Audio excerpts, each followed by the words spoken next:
asesinó y violó más de 300 niñas, principalmente de raza indígena y de bajos recursos.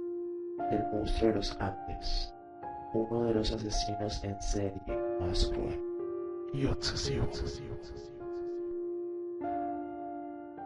Nació en el año de 1948 en Santa Isabel, Colombia, rodeado de un entorno familiar desfavorable. Pedro Alonso López estaba destinado a vivir una infancia infeliz. Es el séptimo de 3 hermanos. Su padre murió antes de su nacimiento y su madre, Belinda, practicaba la prostitución en frente de ellos.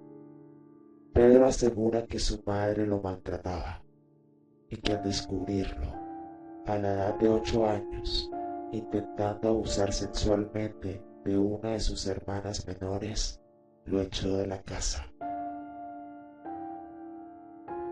No obstante, su madre no solo niega este hecho, sino que también asegura que llenó a Pedro de amor y que fue muy cariñosa con él.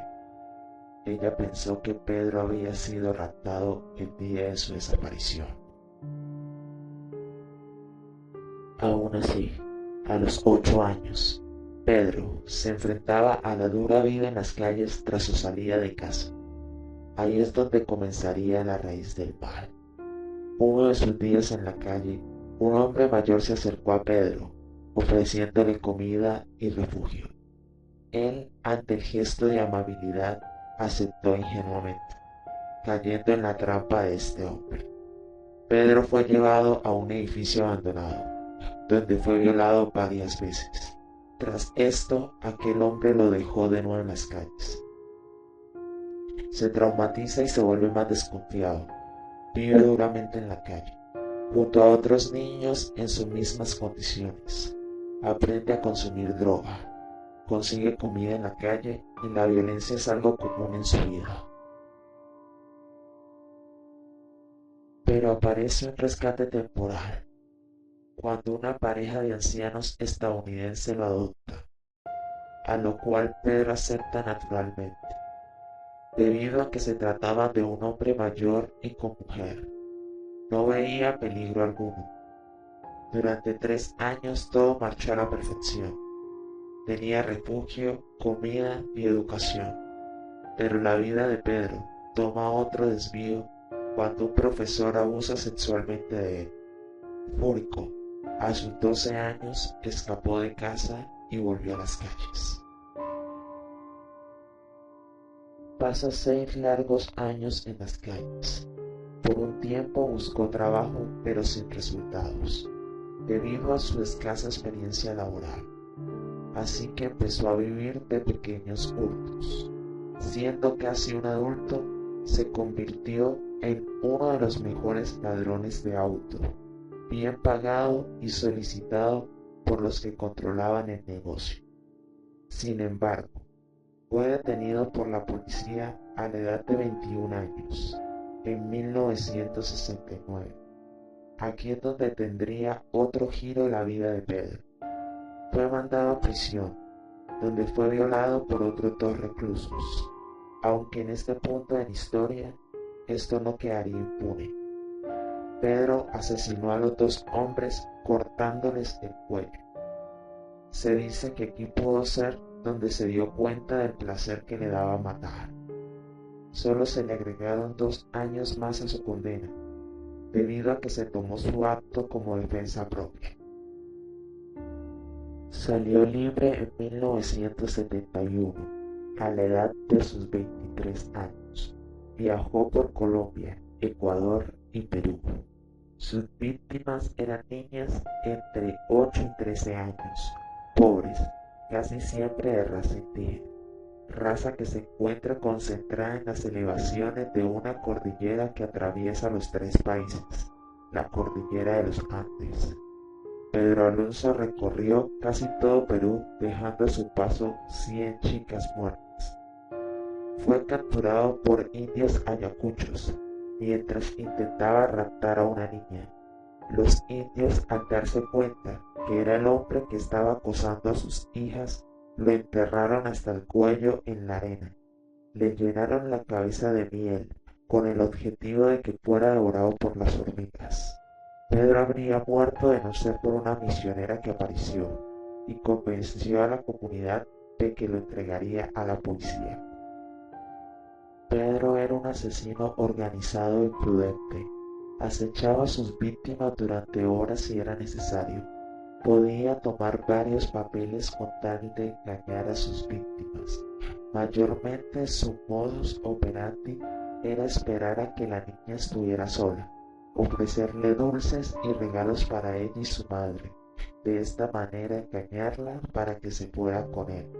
Era selectivo, pues siempre escogía chicas que vivieran en entornos desfavorables, cuyos padres no pudieran tener suficiente dinero. Esto con el fin de evitar futuras persecuciones que podría pedirle la familia de la joven a la policía. De esta manera, era capaz de renunciar a las más codiciadas víctimas por el hecho de mantenerse a salvo. A menudo seguía familias de turistas con el deseo de llevarme a sus hermosas hijas rubias, pero nunca tuve la oportunidad. Sus padres vigilaban demasiado. Pedro tenía un gusto por la inocencia. Escogía víctimas que para sus ojos tuvieran una apariencia inocente, que tuvieran algo que arrebatarles, esto representando la inocencia que había perdido él cuando niño. Hablando particularmente de la inocencia, admitió que las muchachas de Ecuador llamaban más su atención. A mí me caen bien las muchachas de Ecuador, son más dóciles, más confiadas e inocentes. No son como las muchachas colombianas, que sospechan de los extraños. Pedro se llevaba a la niña a una zona solitaria, donde era violada y la mantenía viva hasta el amanecer, momento en el que la volvía a violar, mientras la estrangulaba mirándola a los ojos, para ver cómo la vida se extinguía en la mirada de la víctima. Quería tocar el placer más profundo y la excitación sexual más profunda, antes de que su vida se marchitara. Pedro declaró además: a la primera señal del amanecer me excitaba, obligaba a la niña a tener sexo conmigo y ponía mis manos alrededor de su garganta.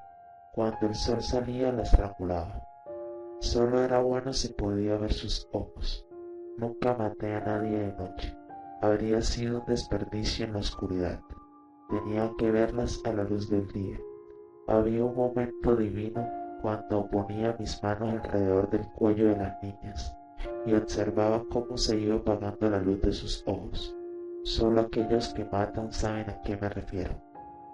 Pedro despersonificaba a sus víctimas, las llamaba sus muñequitas cínicamente. Solía meter a algunas niñas luego de matarlas en un hoyo y fingía hablarles. Después de un rato se aburría y se iba tras otras víctimas. Pedro conocía dónde se encontraban los cadáveres y sabía que eran un gran número. Se dice que él interpretaba este hecho como un trofeo simbólico. En Ambato, Ecuador, tras el asesinato de la hija de un comerciante que no era de clase baja, a pesar de ser de raza indígena, las autoridades empezaron a tomar en cuenta el caso de tantas niñas desaparecidas. Solían pensar que tantas desapariciones eran debido al comercio de menores en 1980. Una inundación dio a luz a una de las fosas donde Pedro tenía cadáveres de niñas. En este momento, la policía local se dio cuenta de que trataban con un asesino en serie. Sin embargo, la captura de este se daría por un descuido del mismo, ya que la policía no había logrado llegar a nada con la fosa que habían descubierto.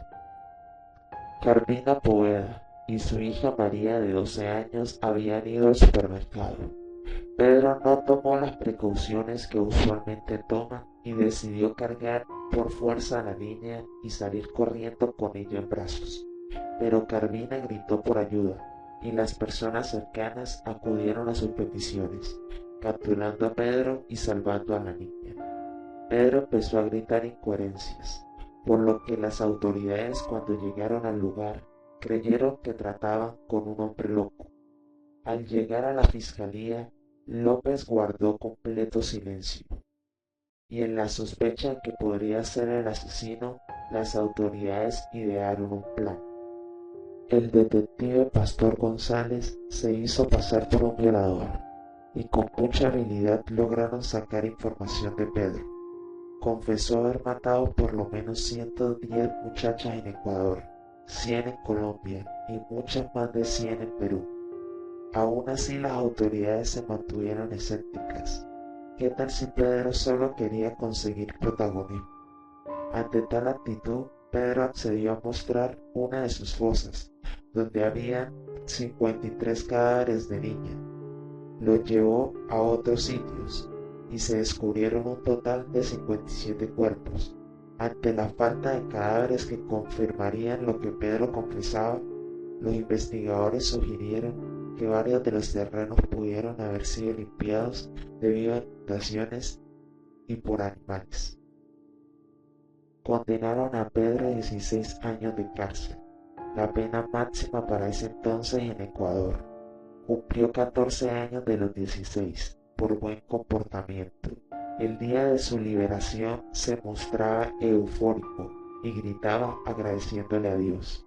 Ante la liberación de Pedro, el pueblo ecuatoriano salió a hacer manifestaciones. Las autoridades hicieron una respuesta rápida. Capturaron a Pedro por ser indocumentado y lo deportaron a Colombia, lugar donde fue declarado demente, y en vez de meterlo a prisión, lo metieron a un sanatorio. Fue liberado en 1998, tras declararlo sano, con una fianza de $50 y la condición de que se reportara cada mes al Poder Judicial. En vez de reportarse, Pedro viajó a encontrarse con su madre, mujer que había pedido previamente que no lo soltase, porque podría ir a buscarla y matarla. Sin embargo, Pedro fue relativamente compasivo y en vez de matarla le hizo vender algunas cosas y darle el dinero. Con este dinero desapareció y no se ha vuelto a saber del monstruo de los Andes. Se emitió una búsqueda en el 2002 porque se sospecha de que pueda ser el responsable de un asesinato ocurrido en el Espinal, pero no se ha sabido nada de él desde entonces. Probablemente siga con vida.